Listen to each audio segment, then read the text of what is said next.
एक समय की बात है। एक शिष्य अपने गुरु का बहुत सम्मान करता था। गुरु का भी उस शिष्य से बहुत गहरा लगाव था।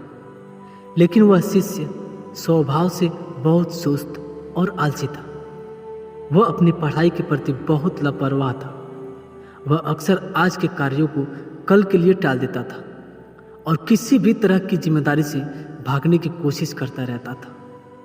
अपने शिष्य के इस आलसी स्वभाव को बढ़ता देखकर गुरु और भी चिंतित हो गए।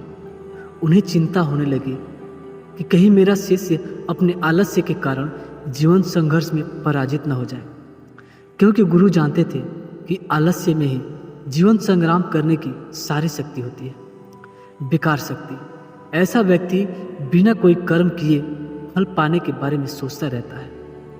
वह शीघ्र निर्णय नहीं ले पाता और यदि ले भी ले तो उस पर अमल नहीं कर पाता। ऐसे व्यक्ति को अपने आसपास या आसपास के वातावरण का भी पता नहीं चलता या उसका वातावरण नहीं भाग्य द्वारा मिले अवसरों का उचित लाभ उठा सकता है। गुरु ने अपने मन में अपने शिष्य के इस सुस्त स्वभाव को खत्म करने के लिए एक योजना बनाई। एक दिन गुरु ने शिष्य को एक चमकदार सफेद पत्थर दिया और कहा, मैं तुम्हें 2 दिनों के लिए इस जादुई पत्थर का एक टुकड़ा दे रहा हूं। कोई भी इस पत्थर से आप जिस लोहे की वस्तु को स्पर्श करोगे वह सोने में बदल जाएगी। तुम इन 2 दिनों में जितना चाहो उतना सोना बना सकते हो, लेकिन याद रखना, अगले दिन सूर्यास्त के बाद मैं तुम्हें यह जादुई पत्थर वापस ले लूंगा। शिष्य इस अवसर को पाकर बहुत खुश हुआ। उसका पहला दिन कल्पना करता है कि जब उसके पास बहुत सारा सोना होगा तो उसका जीवन कितना अच्छा होगा। वह कितना खुश, प्रसन्न और समृद्ध और संतुष्ट होगा। उसके पास इतने नौकर चाकर होंगे कि उसे पानी पीने के लिए भी नहीं उठाना पड़ेगा। उसने योजना बनाई कि जब उसके पास ढेर सारा सोना होगा तब वह एक बहुत ही आलीशान घर बनाएगा, जिसके सामने वह बहुत ही आकर्षक बगीचा होगा, जिसमें वह हर शाम को घूमेगा। वह अपने लिए एक बहुत अच्छी घोड़े की खींची हुई गाड़ी खरीदेगा, जिसका रथ सोने का होगा। उसके कई अंग रक्षक होंगे और नौकर भी होंगे, और उन सभी को आदेश देगा। एक दिन यह सब सोचते हुए वह उस रात सो गया। फिर अगले दिन सुबह जब उठा तो उसे अच्छी तरह याद आया कि आज लोहे से सोना बनाने का दूसरा और आखिरी दिन है। उसने अपने मन में पूरे निश्चय के साथ संकल्प लिया कि आज वह गुरु जी द्वारा दिए गए जादुई पत्थर का लाभ अवश्य उठाएगा। उसने निश्चय किया कि वह बाजार जाएगा और वहां से लोहे की बड़ी बड़ी वस्तुएं खरीदेगा और उन्हें सोने में बदल देगा। दिन बीत गया, पर वह सोचता रहा कि अभी तो बहुत समय है, कभी भी बाजार जाकर सामान ले आऊंगा। यह सोचकर दोपहर हो गई, इसीलिए उसने निश्चय किया कि दोपहर का भोजन करने के बाद वह सामान लेने के लिए जरूर जाएगा। लेकिन खाने के बाद उसे आराम करने की आदत थी और उठकर मेहनत करने के बजाय उसने आराम करना उचित समझा। थोड़ी देर बाद लेकिन सुस्ती से उसका मन भरा हुआ और उसका शरीर जल्द ही गहरे से नींद में खो गया। और जब वह उठा तो सूर्यास्त के करीब था। अब वह तेजी से बाजार की ओर भागा, लेकिन रास्ते में उसे गुरुजी मिले। गुरुजी को आते देख वह सहम गया। जैसे ही गुरुजी उसके पास पहुंचे, वह उनके चरणों में गिर पड़ा और गिड़गिड़ाते हुए उस जादुई पत्थर को अपने पास रखने की याचना करता रहा। एक और दिन, लेकिन गुरुजी नहीं माने और उस शिष्य का अमीर बनने का सपना वहीं पे चकनाचूर हो गया।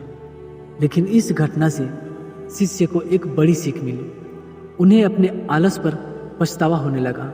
उन्होंने समझा कि आलस्य उसके जीवन के लिए एक अभिशाप के जैसा है और उन्होंने प्रण लिया अब वे कभी काम के बारे में आलस्य नहीं करेगा, कभी भी हार नहीं मानेगा और अपने आप को एक मेहनती, सतर्क और सक्रिय व्यक्ति दिखाएगा।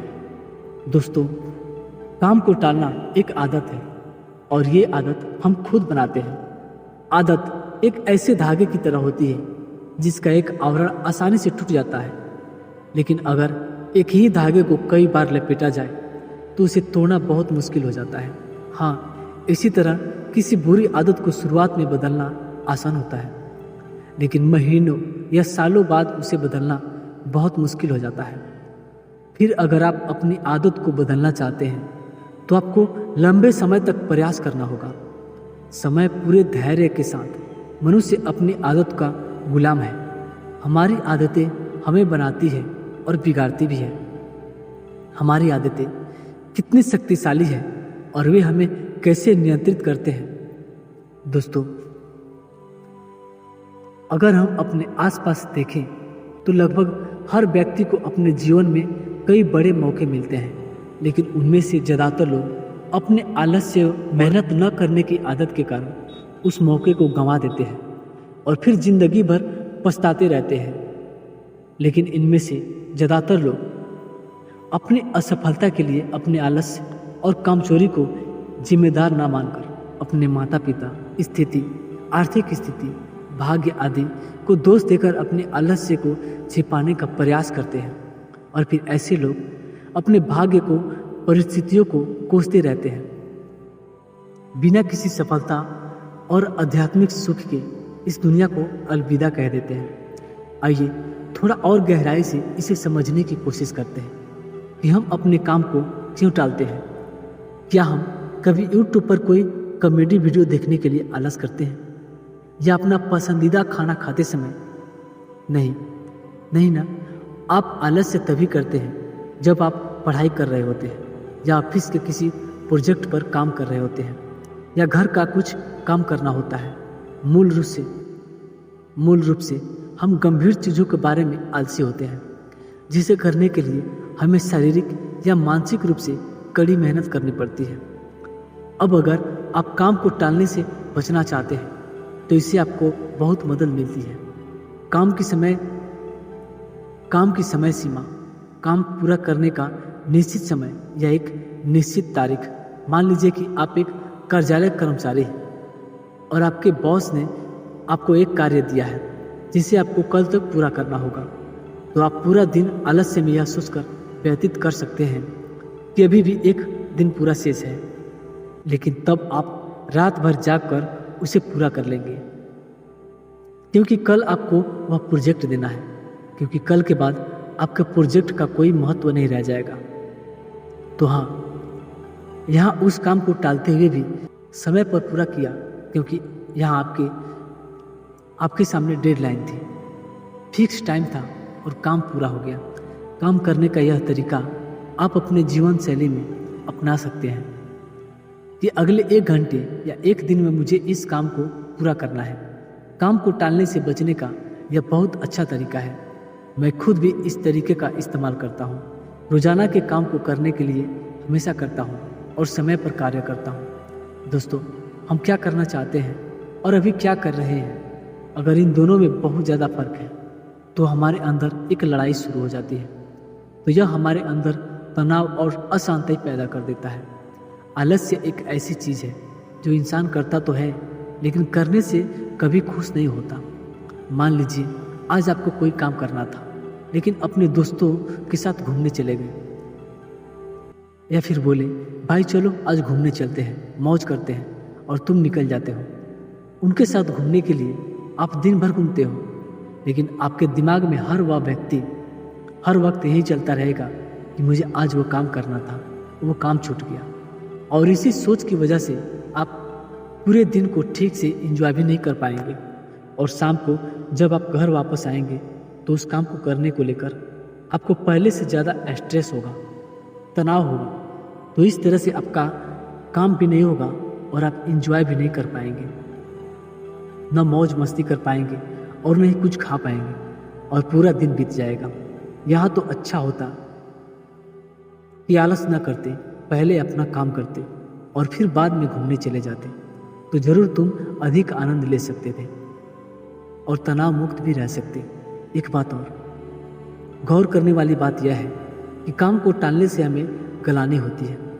जब काम टालने से हमें खुशी नहीं मिलती तो काम क्यों टालते हैं? इसके पीछे 5 बड़े कारण हैं।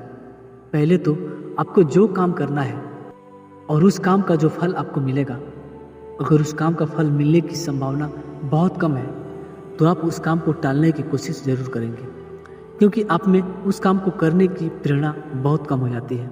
दूसरा, कोई ऐसा काम जो आपकी आवश्यकताओं के अनुरूप ना हो या आपको वह काम करना अच्छा न लगता हो तो आप उस काम को टालते चले जाएंगे। तीसरा कारण, यदि यह आपके लिए आवश्यक नहीं है या करने का कोई बड़ा कारण नहीं है तो आप उस कार्य को टालते रहेंगे।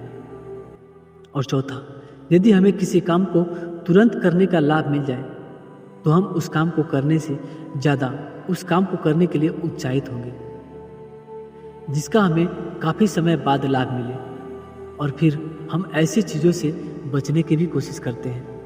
पांचवा कारण, असफलता का डर।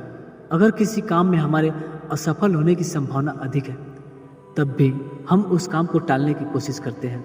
अब सवाल उठता है कि काम टालने की इस आदत से कैसे बचा जाए।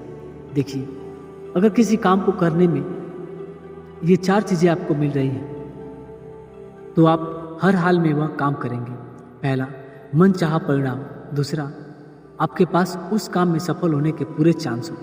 तीसरा, जो अभी लाभ मिल रहा है वो काम करने के बाद आपको अधिक लाभ मिलना शुरू हो जाएगा। और चौथा, जब काम का फल तुरंत मिल जाए या काम खत्म होते ही आपको फायदा हो जाए। अब बात करते हैं उपाय की। काम को टालने की आदत से कैसे बचें? तो इसके लिए आप पहले एक पेन और पेपर लें और खुद से पूछें और लिखें कि मैं काम को क्यों टाल रहा हूँ। ऐसा करने से आपको काम टालने का कारण पता चल जाएगा और उस कारण को पता चलते ही आप आधी समस्या यहीं पे ख़त्म कर लेंगे। उदाहरण के लिए, यदि आप एक कार्यालय कर्मचारी हैं और आप काम को टाल रहे हैं क्योंकि आपके पास अपने काम के लिए प्रेरणा नहीं है, तो आपको यह पसंद नहीं है या आप सोचते हैं कि मैं इतना बड़ा काम क्यों कर रहा हूँ, बिना काम के भी कंपनी का काम चल रहा है, तो कागज़ पर लिखो कि नौकरी से निकाल दिया। तो यदि आप बेरोजगार हो जाते हैं तो क्या फ़ायदा होता है?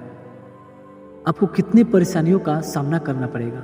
यदि आप एक छात्र हैं और सिर्फ इसलिए पढ़ाई टालते हैं क्योंकि आप जानते हैं कि आप पहली रैंक प्राप्त नहीं कर सकते, तो आप पढ़ाई में बहुत अच्छा नहीं कर सकते।